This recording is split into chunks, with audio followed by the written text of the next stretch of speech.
Some people might wonder, has these warnings helped at all from anybody from commenting and saying the usual spiel about why are you ranting so much? Or why are you complaining? Or you don't like anything, do you?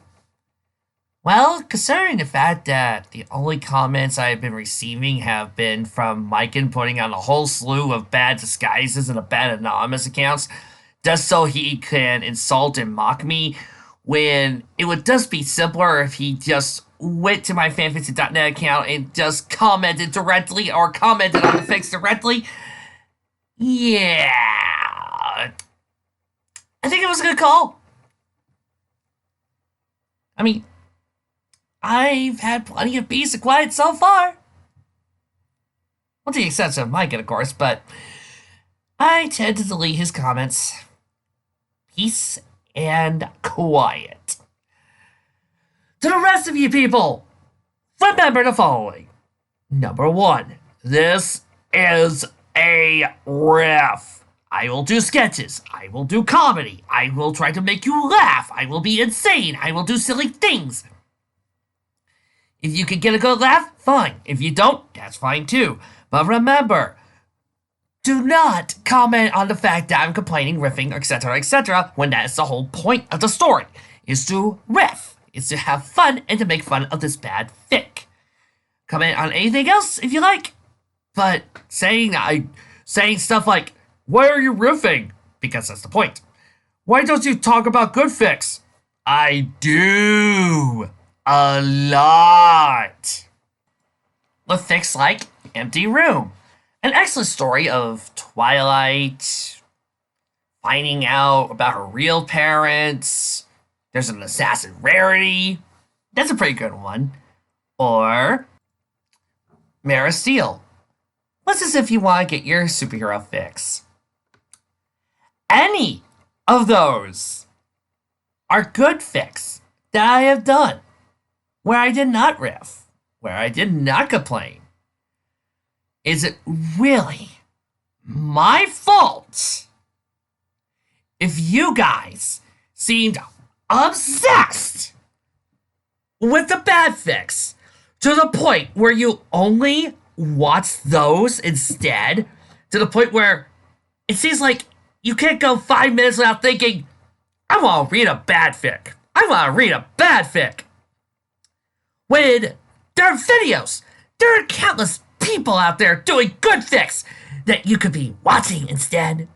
Is it really something I did when you choose to, instead of listening to me read Harrier Problem, Mara Steele, and comment saying, that was a good fic, or I really like that story, you instead chose to listen to this? That's not my problem. That's yours. All I'm saying is, go out and listen to good things and you'll find yourself to be happier. For the rest of you, please enjoy Darkness of Dimensions by Mikey. I can't create an alt account to save my life. Myken. I 22. Last of Dying Mortals. And once again, not reading most of this. It's just a bloodbath. If you are curious as to why I'm not reading this bloodbath, I'll repeat. Myken has overpowered OCs. His shadows are invincible and indestructible. He's going to make it so that way they win no matter what. Especially if it means he can kill, injure, or make sad the characters he hates. He will ignore canon. He will ignore continuity just to make this happen. It is boring here, and it was also boring in professional works like Act of God, where authors decided to remove everything unique about the world just to make their plot work. So instead, we're reading some Nightwing. Because I'm in a Nightwing mood. I just created a Nightwing on D&D Beyond. So, enjoy. A Night in Bloodhaven. Introduction. If you stumbled on this file by accident or design, you have 5 seconds to log off before you're booted, flagged, and tagged as roadkill on the information highway. Private Journal Entry, number 3099, Barbara Gordon. Why Bloodhaven? I like to think I know Dick better than anyone else alive. Or at least I understand him, kind of. I know why he became Robin. He was a child when he saw his parents die and leave him alone in the world. The only family he had were the people in the circus his mom and dad performed in. And the circus types aren't exactly known for parenting skills. Who wouldn't jump into becoming the ward of a multi-billionaire? It wasn't much more of a leap for Dick to become the first boy wonder. Noble motivation of solving his parents' murder, coupled that with the overall coolness of being partnered with Batman. It's not hard to see why he took on the red and green. It was a veteran crime fighter by the time I made my uninvited appearance as Batgirl. I owe him for those days. I'm pretty sure Dick was the deciding factor for when it came to Bruce accepting me into the family. I'd like to thank Master Grayson recognized my detective and martial arts skills. Well, I suspect he liked the way I filled out my costume, and he didn't think I caught him staring. I saw the transformation to Nightwing coming for a long while. You could say it was rebellious youth or that he chafed it under Batman's authority or whatever, but I think he just got tired of those silly shorts. Dick was just destined to go out on his own. It was perfectly natural for him to want to step out of the shadow of Batman and prove himself. That led him to be the best candidate to lead the Titans. Dick had more brains and maturity and skill than any of the others. He also possesses that rare quality of being incredibly talented in anything he sets out his mind to do, without making everyone around him envious or jealous or nuts. Probably his seeming lack of ego. I know he has one, but he keeps it so well hidden. Even when I'm in a heated argument with him, I run up against such flawless logic, partial analysis that I'm left disarmed. And even though he makes me mad as hell, I never could get mad at him. He has his share of setbacks, tragedies, and nightmares while he was with the Titans. In his mind, the defeats outweighed the victories. Some were personal, but we've never done more than skim the surface when we've touched on him at all. I do know he hurt for a long time over losing Corey. So his leaving the Titans didn't exactly come as a shocker to me. Fortunately, life likes to kick you when you're down. You know the truth behind that particular Sibboleth. While Dick was still dealing with painful separation from the group he held down, his oldest friend in the world turned away from him. Bruce chose another to take up the mantle of the Bat, while Bruce was on medical leave. It was a disastrous choice, and in the end, Dick had to swallow his pride and return to Gotham to help oust the Pretender. Then Dick took a turn as Batman and showed he could do the job with the same ease he's shown in other impossible tasks, not once laying on how he felt about being second choice. I think the boys have gotten that one behind them. I sure hope so. But I think a certain amount of bitterness over that situation took Dick to his next decision. This one I didn't see coming. Who could have? I mean, Bloodhaven? All the places he could have hung his mask, he picks this one? The whole area code is a third-rate urban disaster site and will always be. Bloodhaven was a parasite living off Gotham's dregs when the Pilgrims were planning their Thanksgiving menu. Corruption there is the rule and not the exception.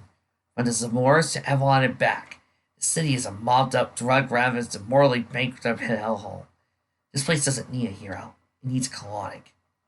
Gotham, the war on crime may seem endless or even hopeless, but finding a good fight in the Haven is pointless. The city doesn't want to be saved. God bless the hero formerly known as Robin. Nightwing's going to need all the help he can get. And interestingly enough, we start our story with Dick Grayson under 10 feet of wire, several pieces of waste attached to his arm, and currently drowning. Things just aren't working out for me today. Concentrate. Dick begins to struggle.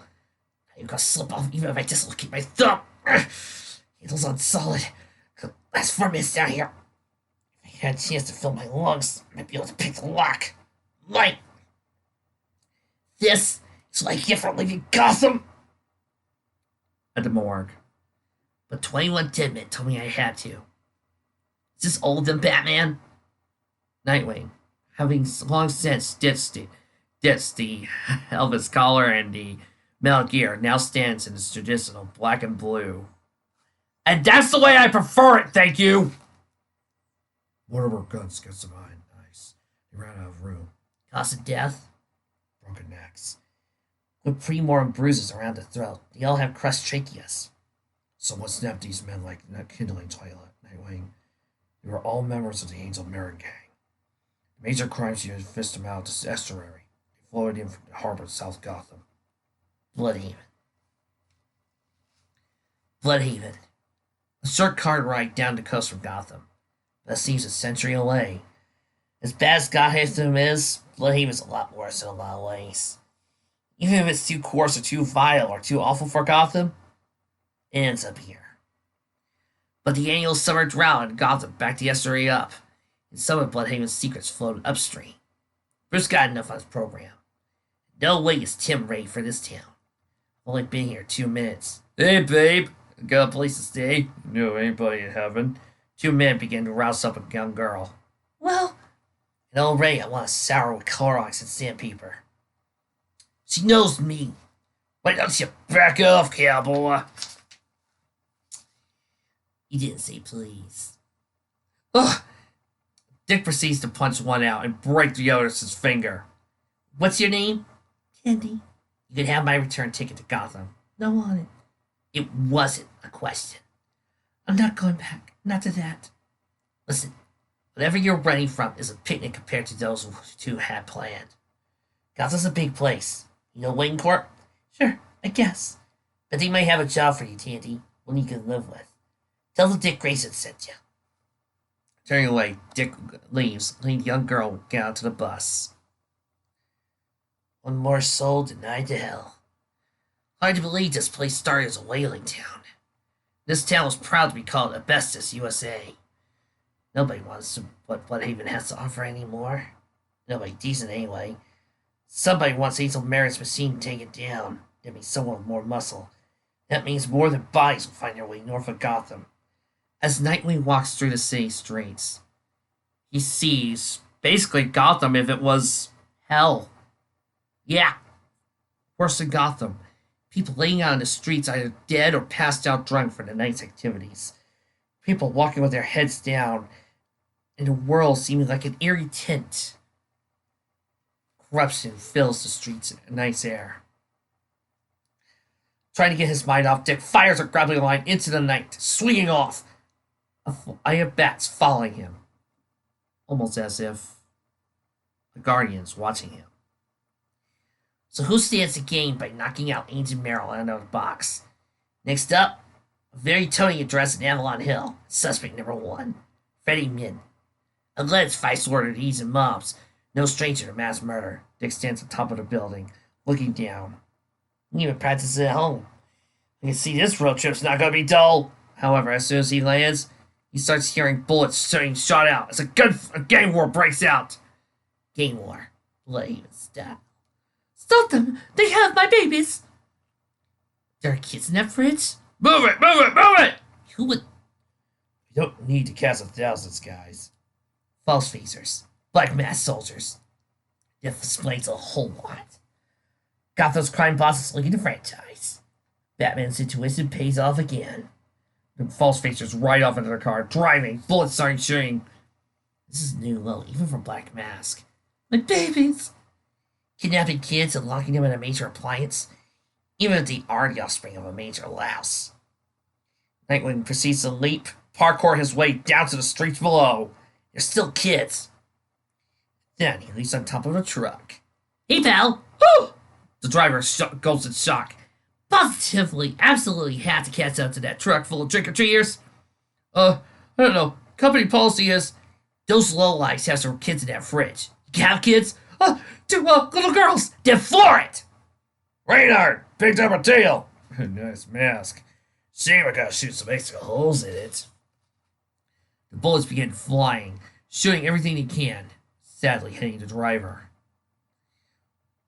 Whoa! This girl's not giving up! Dick leaps from the top of the truck, swinging into the back. And then driving his feet into the swinging out, fists pounding away, kicks being unleashed. Unsteady surface, no room to move.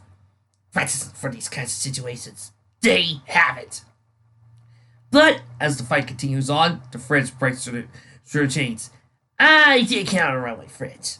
Out of the way! Firing line, Dick grabs onto the fridge with all his might. Thanks for rescuing my hostages, Slick. Kind of far away from home, aren't you, Foxy? Ha! The man swings the knife and Dick ducks. His long ponytail mercifully cut off. Hey! Took me a long time to grow that ponytail. It looks stupid anyway. Actually, I was getting sick of it. Ugh. Dick then proceeds to punch all of them away with a good sock in his left hand. But I prefer trained by a professional. Hey! Hang on, kids. Help us out! Dick opens the fridge. Delay? Inside, it's a little bitty suitcase. Looks like my fridge minus a little pizza. Will this gunfire used to steal a fridge? However, just behind her, somebody knocks him with the back of his gun. I want you to see this coming. I want you to know what you die for. Thought you saw such kids, right? We had a good laugh over that. What we stole is this. A dozen eggs. You heard of infantile fertilization? Meet the men, kids. Seems Freddy, old lady, got attached to the little guys or gals. So we figured their leverage against Freddy to let us have a piece of the heroin trade at Bloodhaven. So we put these on ice and you in the fridge and the drink. Until Mrs. Min hammers Freddy's ear enough to make him pony up. With a swift kick, Nightwing kicks the suitcase out. Not lightly, Foxy! Ow! You're fist food, buddy! Sadly, Dick doesn't have time to unlock the chains as he and the fridge are pushed into the wire. No! Ugh! You son of a... Kick knocks the wind out of me. Wind I'm gonna need. You're starting to ring. Ribs ache like a vice. Air in my lungs turning toxic. This better work! As he turns calmly, he pulls out a small flare. Make easy a flare. Not enough heat to burn through the cuffs. Handles to be cake. Get to the surface before I hit brain hemorrhage. Whoopie cake. Foxy, his pals are gone. But you mentioned their next keeper. And I saved the Min family with one hand.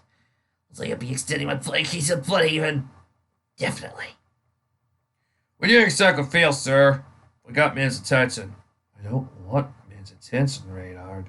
I want his piece of the pie. All of the pie. I want Bloodhaven.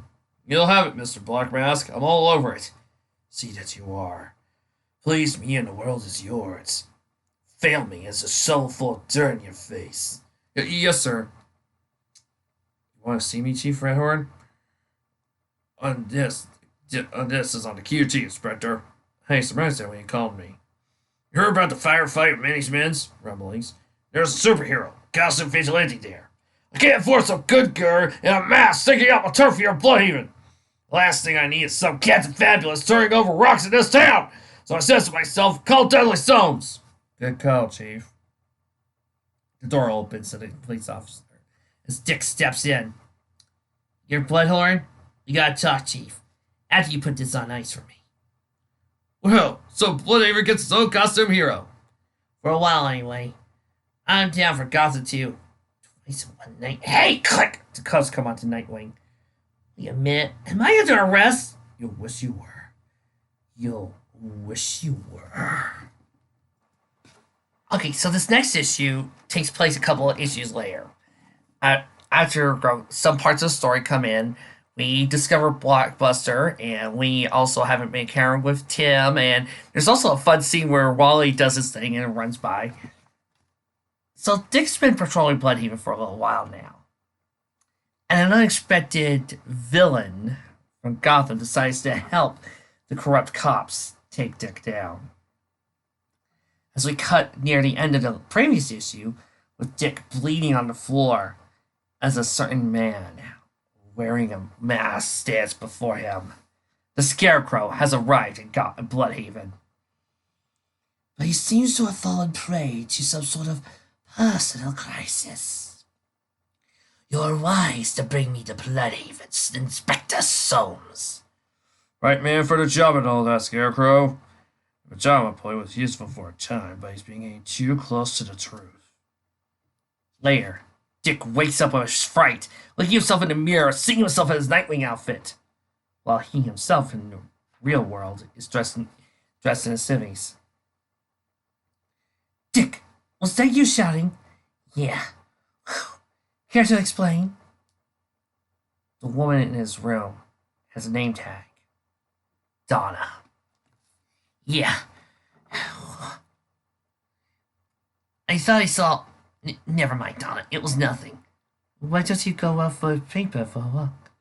I'll have your breakfast on the table when you get back. Huh? Nightwing opens the door. Somebody throws a newspaper. Heads up! Oh. You're gonna kill me one of these mornings, JT. Sorry, Mr. Grayson. You okay, Mr. Grayson? Look kind of shaky. I'm alright, Bruce. Turns around. It's sitting outside of his broken, rundown shack of a home. It's Bruce Wayne, living in an opulent mansion with a very nice sports car. Troubles at work, neighbor? Anything I can do to help? Trouble all over, man. Is that another new car? Gotta keep up appearances, Grayson. You should treat yourself once in a while. I never could afford. Bruce, darling, could you drop me off at the club on your way to the office? A woman steps out. Bruce Wayne's wife, Selena Kyle. No problem, kitten. Oh, hi, Dick. Hello, Selena. Haven't seen Donna at the club lately. Well, we're kind of on a budget and shame. Tell her I said hello. Sure. One drives off. Dick heads back to his house where his young son is eating some lovely cereal. Right across the room is a little girl. Your breakfast is on the table. I've got the openings on Osazi all week and I've got to jet. You take kids off of school? Why not? Donna, what? Why is it so hard for me and Bruce makes it look so easy? I can't go into it, honey. Maybe because you're you and he's him. I don't know. Next to skip takes his written. Oh, okay. Hey, Dad, did you see Mr. Wayne's new car? It's so cool. Something's bothering you, hero? What are you afraid of? Is it yellophobia, yossophobia, odinophobia?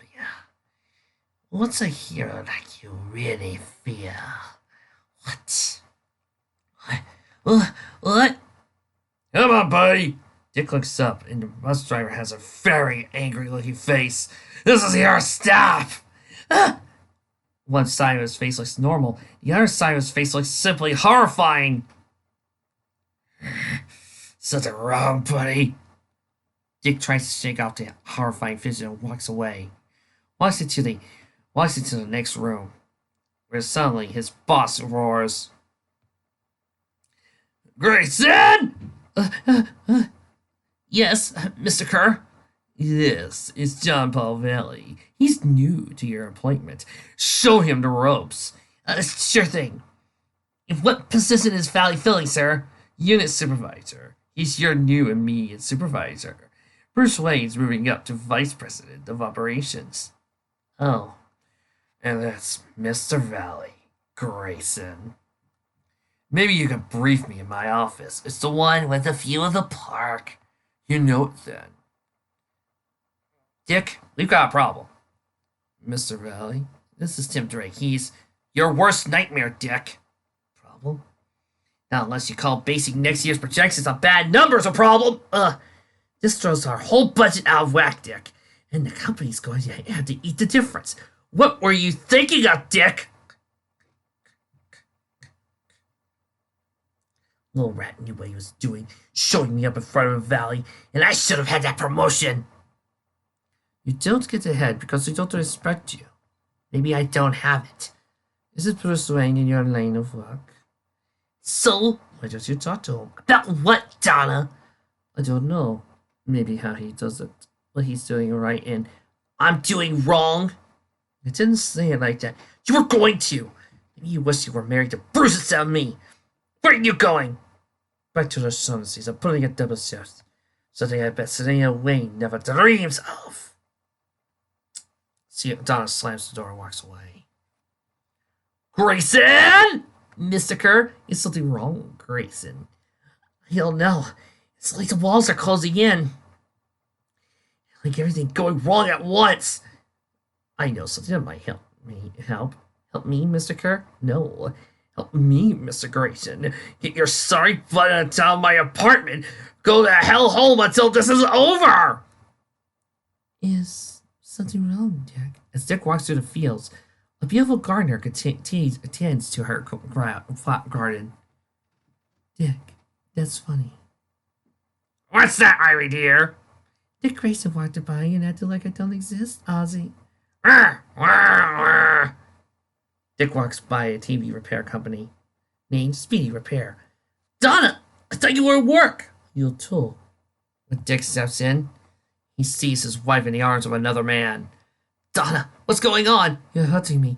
Talk to me, Donna. Where were you last night? She was with me. And who are you? The name's Roy Harper, Dick. What's happening here? You need a house to fall on you. We can eliminate bellophobia. It's something more profound than that. Not something that repels you. A fear that drives you. What are you afraid of? Afraid of? Images flow through Dick's mind. A haunting joker. A boy trying to push him up lost lows. And of course, a demon racing after him. A demon with black wings.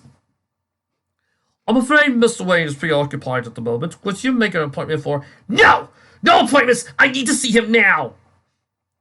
Hey, neighbor. What can I do you for? I need help, Bruce. I need a friend. Anytime. Take a seat, Dick. So it's my job and my marriage and my whole life. What I miss. How did I do everything wrong? You make it all look so easy.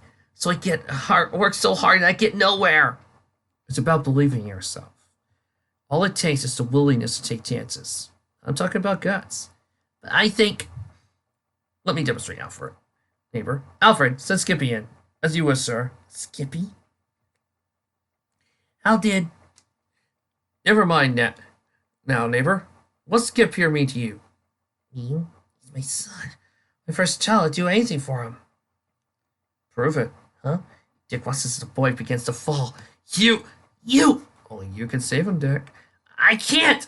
You never know until you try! The man puts his dick out the window. He starts falling.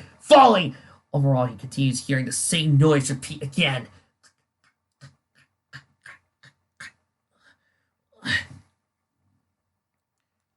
Tough luck, Mr. Grayson. My God. Dick stands in front of the broken boy. Looks like you blew it, Mr. Grayson. Skippy. Don't beat yourself up, Mr. Grayson. Failing's no biggie. JT. Are you off your little route? Dick looks up and sees the young boy wearing a hat. I'm like you. I try too much. I'm real hard on myself. That kind of pressure can kill you. What's your name? JT? What's that stand for? Jason. The boy lifts up his head to reveal a skull with a red eye. Jason Todd! Ah! This is it, isn't it? You're staring your phobia in the face, aren't you? What do you see? Tell me, what do you see? In the real world, Dick is still sitting on the ground. The visits of the tear toxin coming harder and harder, worse and worse. Come on, baby. Tell the Scarecrow what gets under the skin of the big, bad Nightwing. What do you see? I... Pushing every ounce of willpower through his body, Dick looks up. His eyes narrow in rage. I see you, Crane. He slowly gets back up. In a tiny, tiny cell in Arkham for the rest of your life! Oh dear. The almighty surging uppercut, Nightwing takes out Scarecrow in one hit! That's it, Bloodhaven. The gloves are off! My only problem is with this particular story, you guys can't really see the artwork. So, one more story and I'll get back to the fic. This one, I chose to pick because it's got Nightwing getting his own version of the Batmobile in a sense. What I really loved about these early Nightwing stories and these early Nightwing comics was that Dick became a mix of Daredevil, Batman, and Spider-Man. I really liked the way they went with the character and what they did with them. Makes me wish that the later comics would go back to this, because it was a really interesting way to look at Nightwing, and I wish we could do more with it. I intercept a truck hijacking in Marlow Park. Catch up to him just as they're pulling away. Now it's, look, Ma, one hand as Hallier Street rushes under me at 70 miles per hour. Duh! These guys are probably the same guys who've been jacking trucks all over Bloodhaven. Need to put a half a dozen drivers in the hospital already. But all my weight behind my best shot. Gretna Worcester pepperoni breath tells me I connected. Dick fights on the back of a speeding truck, knocking somebody upside the head with his baton. Oof! My best shot cost me my grip. The asphalt reaches up for me as the truck corners on Stark Avenue. Somebody illegally parked near the corner. Plus this little scuffle part as Dick lands his back crashes against the car, before finally rolling into the snow. No big victory in my war on crime. Half a dozen hot TVs won't reach the living rooms of Bloodhaven. Ow. That's it. Dick rubs his shoulder in pain. I'm getting myself a car. Time to check on that trust account Bruce said he had set up in my name. You have to roll about in your fortunes, Mr. Grayson? Well, hi, Clancy. Dick's his owner, and of course, landlord, and very lovely Iris Tennant steps in. Hi, Clancy. Funny. Expect to see you in a better mood. Well, sir, I'm in a fine frame of mind. Really? I thought you landlords laughed all the way to the bank. I don't know. Mrs. Fox has been looking after money left me by my parents. Could I get the balance for this account? Sure. The man proceeds to take Dick's account number and pulls it in. Starts to read. Guess the interest could add up after all this time. The man pulls the paper back, a wide grin on his face. This is the current balance, Mr. Grayson. Dick's own eyes open up in utter shock at the amount. Is there anything else I could do for you, Mr. Grayson? Well, Dudley. Inspector Soames, return to the mirror. It's to your right. Last I remember. My name is Elizabeth Pava. I'm a specialist in microneurosurgery. You are getting the hell? A director of that, a very special rehab unit. An extremely serious nerve injury. Blockbuster, you said it was a neck injury. Inspector Soames, don't. A victim. Inspector Soames, former police officer, now a victim of the criminal warlord known as Blockbuster. His neck has been turned 180 degrees. Let me secure him! He'll not do the surgery! Yes, Dr. Pavar. Why? I tell you! This will help calm you, Doctor. You need rest. Why didn't you let me die? I shouldn't be quite so surprised. Lucius Fox is one of the most brilliant businessmen in the world. This facility isn't in the best condition, sir. This was the last new car dealership to fail in Bloodhaven. A small little car dealership named Muffrey Overs. Dick proceeds to overlook his new purchase. Will you be opening a business or... I like to pay the first year in advance. What? That'll be okay, right? Yes, that'll be quite okay. Let's sign the papers then. Sure. Now the fun begins. Assembling the perfect vigilante ride. All around him are different books on cars. High-tech turbine engines, horsepower, kilowatt engines, max power, all the things available for a certain superhero just starting out. I love my bike, but there are just times when you need a car. This car can't be a Batmobile, at least not on the outside. Don't have the luxury of having a subterranean garage 20 miles from the city. The work begins. Dick starts working on the skeleton, the engine, the frame. You don't need a car that won't bring a second glance on the street. A car that can change its appearance like a chameleon changes shades. Power plant and extras are in place. Now for my protective coloring. You see anything out, you sing, okay? Let's see what I write. That one, this one, the truck cab, and that taxi. All of them? What kind of business are you in? None of your business kind of business, Mr. Government. Well, a kiss, huh? Real nice never meeting you, pal. The man takes the money from the suspicious buyer. John Law, you startled me. Do I know you? Elsewhere in the city, an old man proceeds to walk along the streets. I heard you talking to that girl, a Chinese girl with a funny accent. You were saying the street needs a guardian angel? Oh, I was. You were a hero, right? What you did was what you thought was right. You were the tarantula. Listen, man, I may be an old man capable. One thing I want from you, John Law. The blonde-headed man pulls out a comic book, labeled Tarantula. Did you sign this? I'm a big fan. Maybe you can help me out with this. Dick makes a call to one of his closest confidants, Oracle. If it's a motorhead you're looking for, the Boy Wonder would be more help. Current Boy Wonder, I mean. Well, he's out of the country right now, Babs. I thought you could steer me into the info I needed on the web.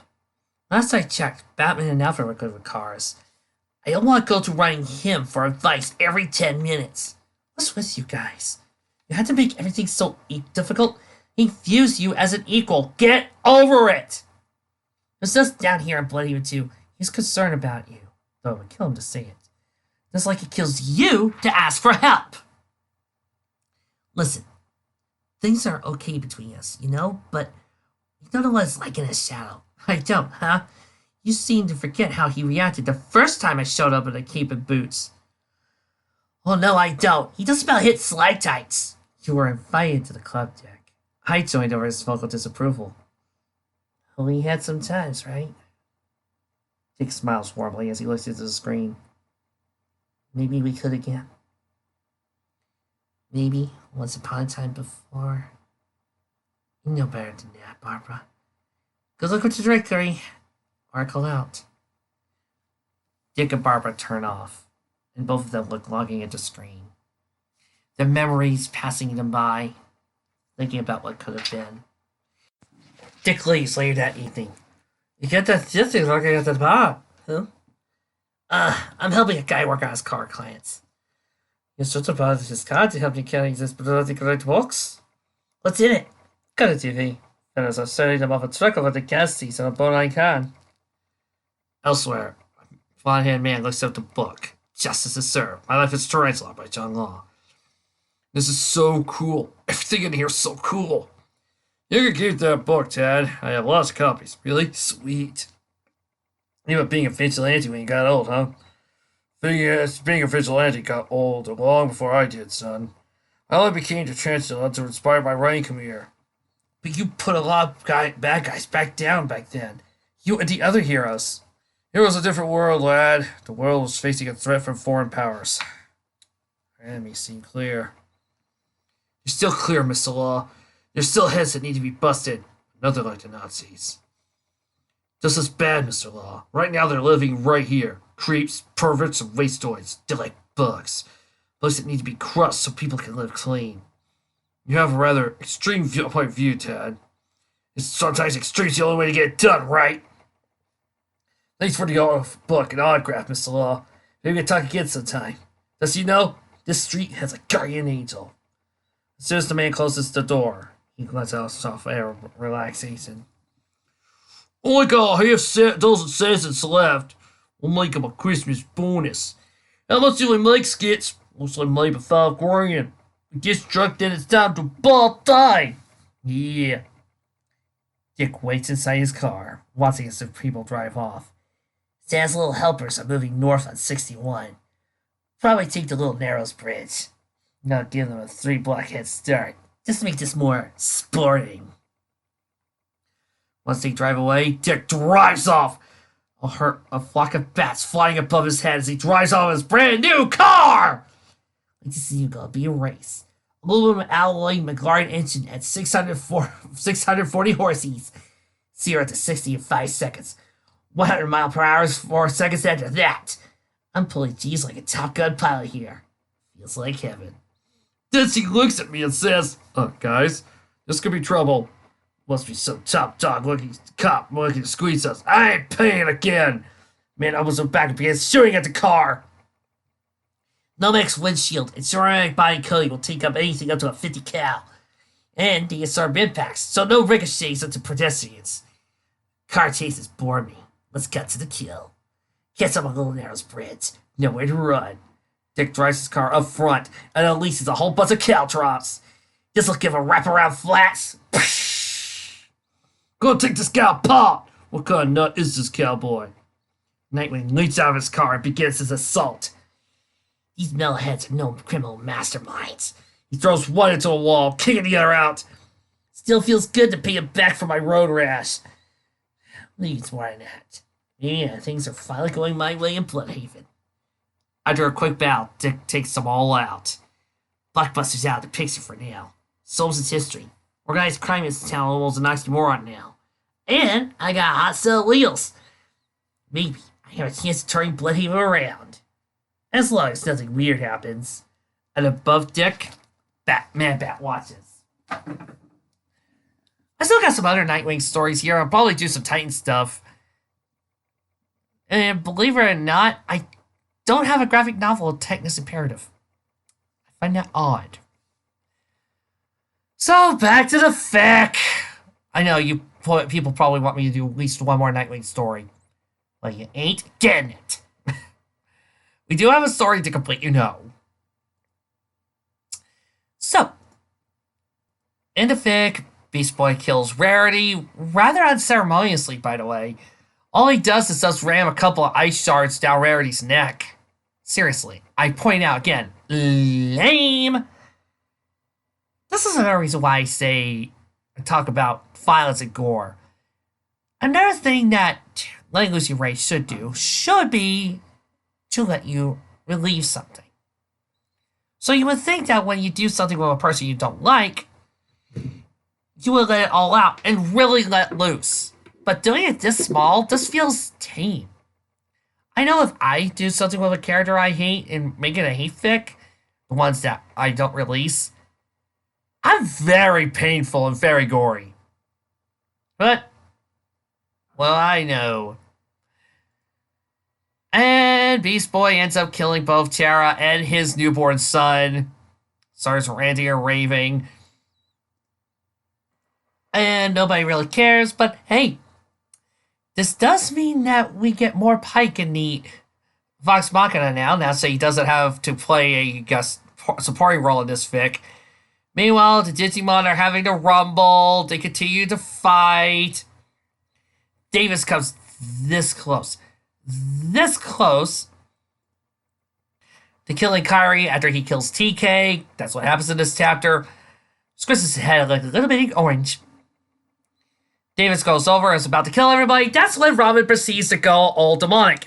And for some reason, everybody tries holding him down. That's right, folks. They get a big advantage and they stop him. I don't know. I just work here. And that is when the light from the digital world opens and a whole slew of Digimon and Digidestin make their appearance. And then the fic asks the question, you'd think the mortals all stood a better chance now, but you would be wrong. No, I never thought that. Actually, my first thought in my mind was, when I first read this, was, how are you going to have your Dark Angels win? Because we all knew you were going to do it. Big heavenly light, all the Dark Angels show up. We all knew nothing was going to come of it. We all knew nothing was going to happen. So, for my part, I was just trying to figure out which Nightwing story did I want to read next. And Erebus pulls some bullshit out of his ass. And proceeds to wipe out all the Digimon and all the army like nobody's his business. And then the dark side proceeds to flood into the digital world. Why didn't they do that before? Nobody knows. And proceeds to destroy the entire digital world. Which inadvertently kills all the Digimon's partners. Kills all the Digimon partners. So now, the Digidestin don't have Digimon. So now I have to ask myself, what is the point of having the Digidestin there now? They don't have their Digimon with them, so they are quite useless. Why should we care about the Digidestin now that they don't have their Digimon? That was the only reason why we cared, folks. And then Erebus does something he should have done a long time ago and teleport everybody back together, but I think we've all confirmed that Erebus is in fact an asshole. A jerk. And probably one of the worst villains Micah has ever created because, hey, at least all of Micah's other villains are, honest. This guy would probably kill you and beat you down and make you suffer and does say, hey, not my fault. You made me do this. And of course, Erebus asks the dumb question, do you think we actually enjoy seeing mortals suffer? Yes! All the Dark Angels were mortals once, and they were sentenced to an eternity of darkness and emptiness thanks to you all. Oh, yeah, you know what? You're right, Erebus. Maybe you guys didn't enjoy making everybody suffer. I mean, it's not like there's an earlier scene where Beast Boy was bragging on how he killed the two biggest bitches he ever knew, and Davis was enjoying killing his greatest enemy, or that Spike seemed to get his jollies from killing Flurry Heart and Rarity. No, you guys don't enjoy seeing mortals suffer at all. He doesn't enjoy watching them die. You have the nerve to call us monsters? Yes. Yes, we did. Because, what normal people don't do? They don't commit omnicide. You committed omnicide, so, yeah, that's monsters. That's monstrous. I hate to tell you this, you are in denial. But I'm getting ahead of myself. Let me guess. One of you is going to try to save yourselves by saying, we had to save ourselves from the pain and torment you caused us. Snarled Davis. We had to save ourselves from the pain and torment you just saved us. That's it. And it's all because you miserable creeps couldn't let us well alone to our own domicile. It's all because you miserable fucks couldn't leave us well enough alone in our own domicile. Check. And now the world belongs to us, and no other mortals will ever bother us again. Oh no, the world belongs to us, and no other mortals will ever bother us again. Yep. But again, you guys aren't monsters. Oh, no. It's kind of like how the Mysterions weren't monsters, but they were just people who were attacking innocent people just because somebody messed with them. But they weren't monsters. Oh, no. They were defending their homeland by killing. Yeah. And that's what Flat Tempest Dracul said, but that doesn't stop him from impaling innocent people! And, that little drinking the blood thing while everybody died. Nah, he was a good person for defending his homeland. Is that what you all want? Sadly, Twilight, apparently it is.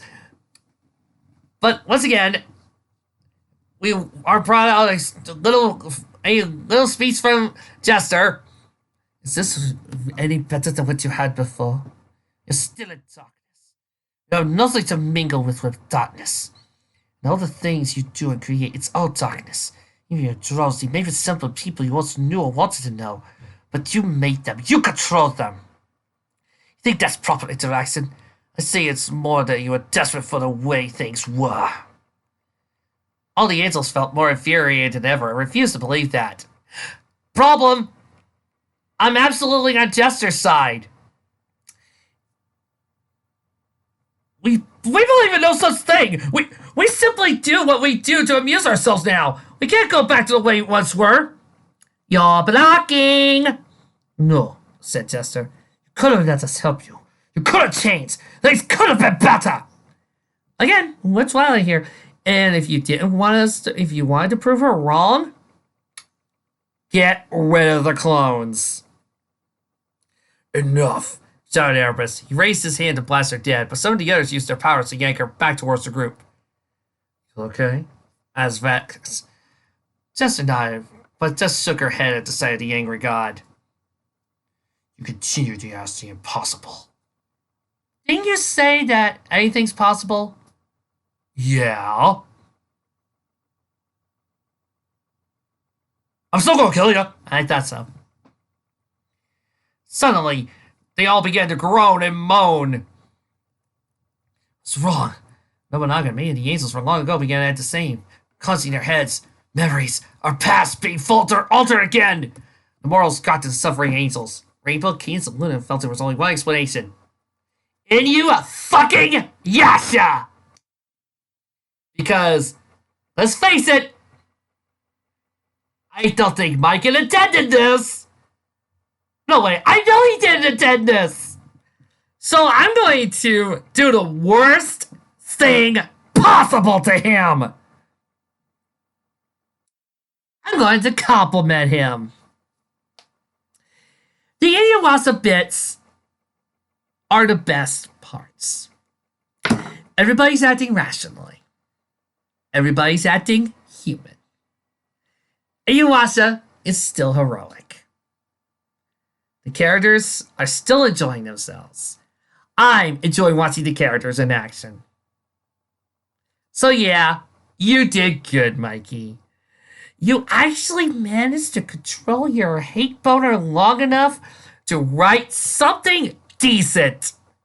So congratulations, Mikey. You wrote the best part of this whole dang story. So congratulations. I am so proud of you. You wrote it so well. Yes. Congratulations. You wrote everything so decently. Yes, even I had to agree the Inuyasha parts are the best. And hey, Dinobot wasn't even part of this desk until now. So let's raise a bottle of Sprite to Miken for writing the best part of this story. For writing a decent Inuyasha scene. Here's to you, ya cheapskate. When Kagami and Inuyasha followed Nobunaga into the Dark Zone, you can bet Nobunaga and the Sentry would displeased. I'm not betting a thing. How dare you follow us here? As he was forcefully sent him back, Kagami pleaded, I must see Lord Erebus. The Sentry and Nobunaga were shocked. How do you know of Lord Erebus? No mortal knows of him. Oh boy, do we have to go through all this again? Grumbled Inuyasha. Suddenly, a huge voice called over the distance. Come forward. Kagami and Inuyasha shuddered softly. That's the only part I disagree with. The Sentry and Nobunaga had no choice to obey their lord's wishes. Come. He and Nobunaga led the duo across the realm to where Erebus in his monstrous form was waiting for him. Who are you? He asked him deeply. How do you know the great Erebus and the Dark Zone? Well, you see, they were born in the 90s, so they know how to go to the Discovery Zone and find out all the cool things there. Just what was entertaining in the Discovery Zone? Well, no wonder they didn't do too well. The Dark Zone apparently didn't have pizza. Kagami stared a bit. It's sort of a long, complicated story, but I do wish to speak to you about something very serious. It concerns your own safety as well. Kagami explained as best and quickly as he could in a montage regarding the ponies. Apparently, Mike is still a corporate shill. Nobunaga realized those creatures. I've forgotten them. He also grunted at Borum. Can we continue here? Kagami grunted out, but continued the story. All the way up to the part of ravaging the worlds. So you can see how it is. Can you not, ravage the world centuries to come? Oi! Grunted Inuyasha. He really felt all this asking for would never work. Erebus and the angels were shocked, somewhat amazed, as well as horrified to hear this. Most because they would all be in danger in centuries ahead due to carelessness of many mortals across the realms. How would you guys be in danger? No. You're obviously immortal. You said that. They're spirits. They can't die. They're immortal. You're obviously invincible. You're obviously indestructible. And nothing can really harm you. So how are you in danger? What can harm you? And I'm asking this of Miken, because I know he likes to listen to this, but please, describe in your little blog, how are the Dark Angels in danger? What can kill them? Because it's obviously not the light. It's obviously not their own power against them. It's obviously nothing that the main six can do. It's obvious that nothing the Titans or the Digimon can. So, if it's not any of that, then there's nothing really harming them. All they're getting is a bunch of dimensional rifts, and what? Erebus can't get off his ass to fix that? He can't really just get off and fix all that? He has to let all this happen? Because if you guys are in any real danger, then you must be able to die. Then you're not really immortal. You have weaknesses. You can break. But we all know Mike is not going to explain this. He's not going to say what can kill these guys. No. We all know what he's going to do. He's going to comment on my fanfiction.net page. He's going to comment on one of the stories and say, "You're twisting my words around," or "You can't read. I said this." Or my other personal favorite, "You're ignoring the major plot," or "You are stupid. You can't read this," or "You're misinterpreting what I said," or "You're throwing my words around," or "Didn't you read?" He's gonna add any one of those words, or a combination of them, or a combination of scenes. Then he's gonna rant and rave for a few minutes, trying to make everybody else look bad, and then it's gonna post out saying some sort of philosophical meaning that comes from his 5th grade philosophical book. All the while hoping and praying that somebody out there will believe him. And there are going to be people who do, to be fair. And then he's going to just continue to rant and rave. He might even probably post it up in any author's note in the next chapter. Just watch. My lord. Erebus transformed a smaller form so he'd be less frightening. For somebody. Eons, we dark angels have gathered the aura of darkness from the mortal worlds. And what is this aura of darkness? To prevent much evil and misfortune from spreading so other mortals may not suffer. In many ways, we are doing favors, even if we sometimes fail. Define failing. Fate is not always carved in stone or promised to anyone. Even the best plans and precautions can result in failure or doom. So you're saying you won't eat off, you just kill everyone anyway? Whatever shall be, shall be. Unless a change is created in the events that lead to this. In other words, you can change. You can fix this. You can do something. Oh, wait, I forgot. You're Erebus. You refuse to get off your ass to do anything. Before he wants to go make a protest, he sent them back through a portal back to the field era. They emerged in the open field. That was a big waste of time. Change of events. It means we need to change the past somehow. She felt ready to smack herself for not thinking this before. Let's head back and tell the others. Hey, wait up! And back in the present, Erebus tries to use his attack, but Celestia and Luna teleport everybody back, and then they die. Celestia and Luna fade away into nothingness. Better than a pancake. Well, that was fun. Well, see you in the next fic. I'm sorry for user.